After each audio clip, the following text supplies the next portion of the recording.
दुख आपको आपका परिवार कभी नहीं देता भाई।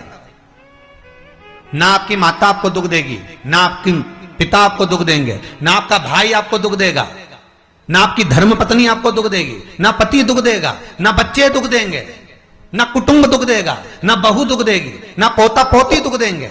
आप में से कितने लोग हैं जो टीवी पर कथा सुन रहे हैं और उनका परिवार उनको दुख दे रहा है? कितने लोग हैं ऐसे?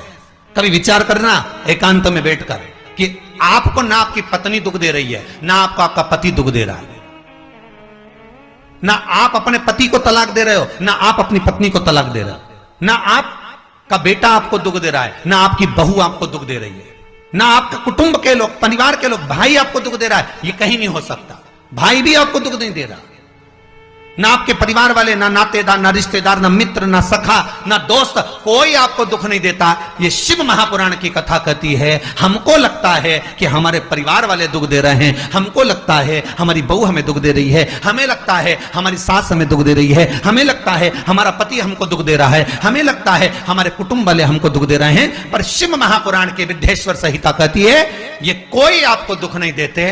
दुख आपका पूर्व का कर्म आपको देता है। ये जितने भी मिले हैं ना आपको, रिश्तेदार, नातेदार, कुटुंब, भाई, बंधु, सखा, पत्नी, पति, पोता, पोती, ये जितने लुटेरे मिले हैं, ये जितने अपशब्द कहने वाले मिले हैं, ये जितना ताने देने वाले मिले हैं, ये जितना गाली देने वाले मिले हैं, ये जितना उंगली उठाने वाले मिले हैं, ये कोई दूसरे नहीं, तुम्हारे पूर्व कर्म के कोई ना कोई पुराने ही होंगे जो तुम्हारे साथ जुड़कर तुम्हारे टांग खींचने के लिए सामने खड़े हुए हैं। ये कोई तुम्हारे होंगे।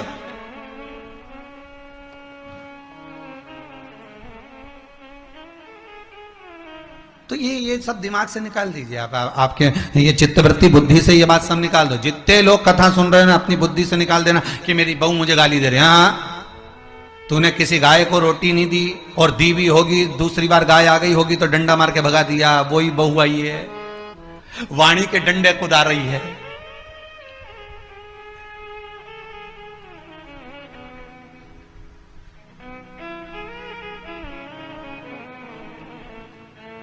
कोई बेटा अगर नहीं सेवा कर रहा, कोई बेटा नहीं पूछ रहा, समझ लेना पूर्व में हमारे बुजुर्ग, कोई दादाजी होगा, कोई दादी जी होगी, कोई ससुर जी होगा, कोई जेठ जी होगा, हो सकता है किसी की हमने सेवा नहीं करी हो और वही बेटा बनकर आया, आज हमारी सेवा नहीं कर रहा।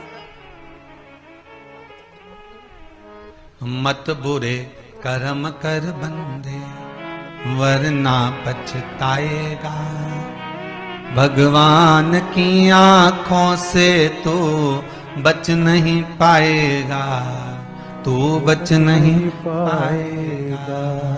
अरे ओ अज्ञानी मत करना नानी, बचना नहीं है। बहुत ये हमें लगता है गुरुजी मेरी बहू बहुत परेशान करे, गुरुजी मेरी सास बहुत परेशान करे, मेरा भाई मेरी प्रॉपर्टी खा गया, मेरा भाई ये लेकर चले गया, मेरे ससुराल वाले ऐसे, मेरे रिश्तेदार ऐसे, मेरे कुटुंबी ऐसे, मेरे कबीले वाले ऐसे, मेरे ये ऐसे। तो हमको लगता है कि ये अपने ऐसे।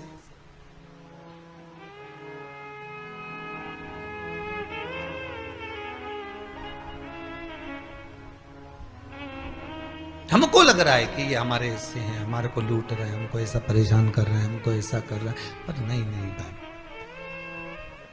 शिव महापुराण की कथा कहती है कोई हमको कष्ट नहीं देता। एक बार पहले भी कथा में कहा, आज फिर कह रहे हैं आपको महाराज, फिर कह रहे हैं, आज फिर कह रहे हैं।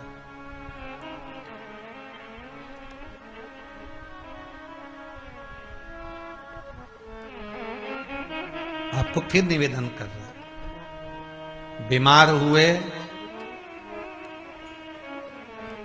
देवास में, बीमार हुए भोपाल में, बीमार हुए सीहोर में, बीमार हुए कहीं, डॉक्टर को दिखाने जा रहे हैं इंदौर, डॉक्टर को दिखाने जा रहे हैं भोपाल, डॉक्टर को दिखाने जा रहे हैं देवास, मुंबई, पुणे, जहां तहां हम डॉक्टर को दिखाने के लिए जा रहे हैं। वहां हॉस्पिटल में हमने सुई लगवाई, इंजेक्शन लगवाया, वहीं से कहीं कुछ चीरा फाड़ी कर दी, ऑपरेशन कर दिया। जरा विचार करना कभी एकांत में बैठ कर कि रहते यहाँ थे, दवाई लेने पहुंचे वहाँ, इंजेक्शन वहाँ लगवाया, बताओ ऑपरेशन वहाँ करवाया। तो इतने सारे हॉस्पिटल, कहीं ना किसी ने कहा सूरत भी जा सकते हो, किसी ने कहा अहमदाबाद चले जाओ, किसी ने कहा वहां चले जाओ, कोई कहे पूना चले जाओ, कोई कहे मुंबई चले जाओ, कोई कहे इंदौर चले जाओ, कोई कहे भोपाल चले जाओ। और रहने वाला कहाँ का और जाकर ऑपरेशन करवा रहा है कहां पर? विचार करिएगा। रहने वाला कहां का और इंजेक्शन लगवा रहा है कहां जाकर? जरा विचार करिएगा।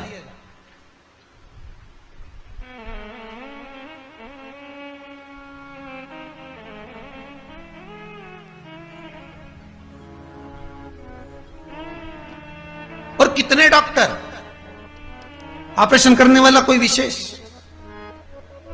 कितनी डॉक्टर सिस्टर, इंजेक्शन लगाने वाली कोई, लगाने वाली कोई विशेष वहां बैठी है, उसको तुम नहीं पहचानते, वो आपको नहीं पहचानते। अभी अभी कोरोना का टीका लगवाया होगा, वैक्सीन लगवाई होगी, इंजेक्शन लगवाया होगा, कोरोना महामारी का लगवाया सबने। अब लगवाया तो उसमें आपके मन में विचार तो आया कि ना तो हम इस सिस्टर को पहचानते, ना हम इस डॉक्टर को पहचानते, गए और सुई लगवा के आ गए, पर उसने हमको कष्ट तो दिया, भले वो थोड़ा सा चुभाया पर कष्ट तो मिला। पर विचार करा कि ये क्यों मिली, कारण क्या था, इसी ने क्यों चुभाया? हो सकता है पूर्व में तुमने भी इसको कोई कष्ट दिया होगा, हिसाब बराबर करने के लिए यहां लाके छोड़ दिया। वो दुनिया के लोगों ने कहा है ना कि ये कोरोना महामारी को उपजने वाला, वो चीन के ऊपर लोगों ने कहा कि उन्होंने इस कोरोना महामारी को प्रकट कर, अब उनने तो कर दिया, उनने तो संसार में विनाश का कारण बना दिया, पर फिर प्रकृति ने क्या करा? आज की स्थिति में प्रकृति क्या कर रही है? फिर वो भी अंदाजा लगा, कहीं मालूम पड़े मिट्टी हवा में उड़ रही है, ऐसी उड़ रही है गीली कि सब गाड़ी ने बंगला सबके धो दिया उसने। फिर बचा कुचा था, पानी की बाढ़ आ गई। अगर हम दूसरे को कष्ट दे रहे हैं, हम दूसरे पर उंगली उठा रहे हैं, हमने एक उंगली अगर किसी पर उठा दी, हमने उंगली उठाकर कह दिया वो ऐसा है, उसने ऐसा करा, उसने वैसा करा, हमने एक उंगली उठा दी, भले तुम विद्वान हो, भले तुम्हारे में विद्वत्ता है, पर हम किसी पर अगर एक उंगली उठा रहे हैं तो ये 3 उंगलियां हमारे भीतर जा रही है कि अपने अंदर झांक कर देखो कि आप कैसे हो, अपने भीतर झांक कर देखिए कि आप में क्या तत्वता है। जो हम दूसरे में कुछ खोट देख रहे हैं तो हम में कितना खोट भरा होगा, हम में कितना कपट भरा होगा, तभी तो सामने वाला कपटी नजर आ रहा है। जैसा चश्मा लगाओगे सामने वाला व्यक्ति वैसा ही तो दिखेगा। लाल कलर का लगाओगे तो लाल दिखेगा, काला लगाओगे तो काला दिखेगा, पीला लगाओगे तो पीला दिखेगा। नेत्रों में जो काम, अगर अहंकार है तो अहंकारी दिखेगा, लोभ है तो लोभी दिखेगा, वासनावान है तो वासनावान दिखेगा, तृष्णावान है तृष्णावान दिखेगा, चोर है चोर दिखेगा, कपटी है कपटी दिखेगा, बेईमान है बेईमान दिखेगा, अज्ञानी है अज्ञानी दिखेगा। आपकी दृष्टि जैसी होगी सामने वाली की सृष्टि वैसी ही नजर आएगी, सामने वाला व्यक्ति आपको वैसा ही दिखेगा। आपका चित्त अच्छा है, आपका मन अच्छा है, आपके दिल अच्छा है, आपके भाव अच्छे हैं, सामने वाला भी वैसा ही नजर आएगा। भगवान कृष्ण ने भेजा था दुर्योधन को अच्छा ढूंढने के लिए, एक अच्छा नहीं मिला। युधिष्ठिर को भेजा था पूरी पृथ्वी पर से कोई बुरा व्यक्ति ढूंढ कर लाओ, युधिष्ठिर को बुरा नहीं मिला, क्योंकि युधिष्ठिर की बुद्धि में, चित्त में ये भरा था, उनकी वृत्ति में ये भरा हुआ था कि बुरा कोई है ही नहीं, संसार में कुछ ना कुछ अच्छाई दिख ही जाएगी। बुरा जो देखन में चला बुरा न मिलिया कोई। हम देख रहे हैं, हम चित्तवृत्ति, हम विचार।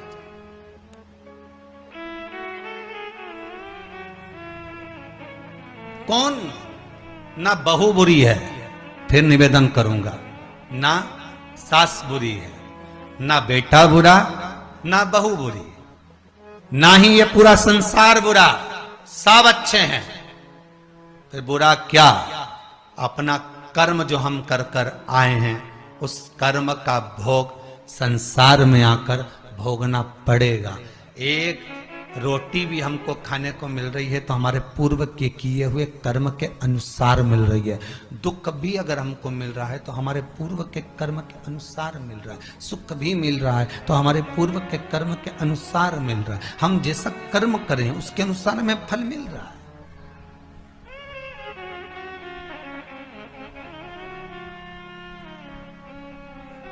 इसलिए बारंबार कहा था कि मान मेरा कहना नहीं तो पछताएगा, माटी का खिलौना माटी में मिल जाएगा। हेट बूट सूट सब यहीं रह जाएगा, और माटी का खिलौना माटी में मिल जाएगा। ये हेड रह गया, ये बूट रह गया, ये सूट रह गया, सब पड़ा की पड़ा रह गया, सब धरा की धरा रह गया। इसका मूल तत्व क्या है? इसकी महत्वता क्या है?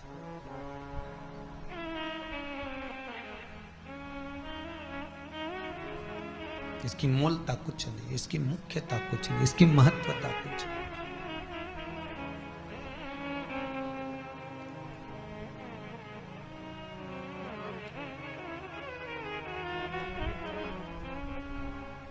किले भोले का नाम,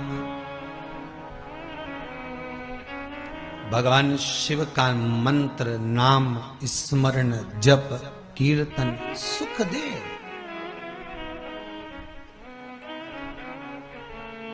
और वो सुख कोई साधारण नहीं हो सकता। वो सुख का आनंद, वो सुख का भाव बढ़ता चले जाता है, आनंद बढ़ता चले जाता है।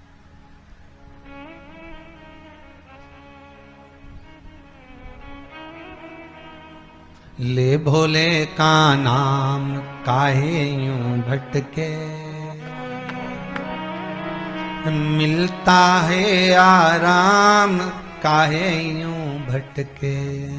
इस शिव का नाम लेकर हम जब शंकर का नाम लेकर जब अग्रण्य हो जाएं, प्रेशर खोलिए महाराज, प्रेशर खोलिए। हम शिव का नाम लेकर जब अग्रण्य बढ़े, आगे बढ़े, शंकर का नाम लेकर जब अग्रण्यता के भाव की ओर बढ़े, तो जीवन का सुख क्यों ना मिलेगा? वो जीवन का आनंद क्यों ना मिलेगा? महाराज शिव पुराण कह रहे हैं, कोई बुरा नहीं संसार में। ये जितने नाते रिश्ते कुटुंब कबीले बनते चले जाते हैं, ये हमारे कर्म के अनुसार बनते चले जाते हैं। कर्म के अनुसार, ये कोई दूसरा बनाता नहीं है। जैसा पूर्व में कर कर आए हो, वैसा आपके सामने आपका व्यवहार सामने वाले का प्राप्त होगा, वैसा व्यवहार प्राप्त होगा।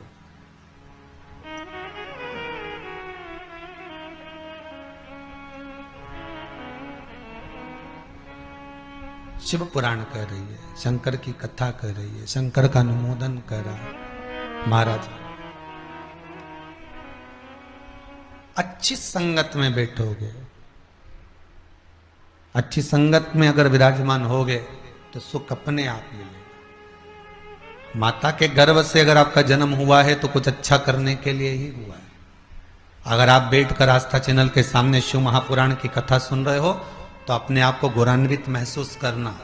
थोड़ा न थोड़ा परमात्मा की कृपा, पूर्वजों का आशीर्वाद आपको ऊपर हुआ है, इसलिए आप शंकर की कथा को सुन रहे हो, शिव का भजन कर रहे हो। श्रावण के महीने में आज शिवरात्रि के दिन शंकर का अनुमोदन कर रहे हो।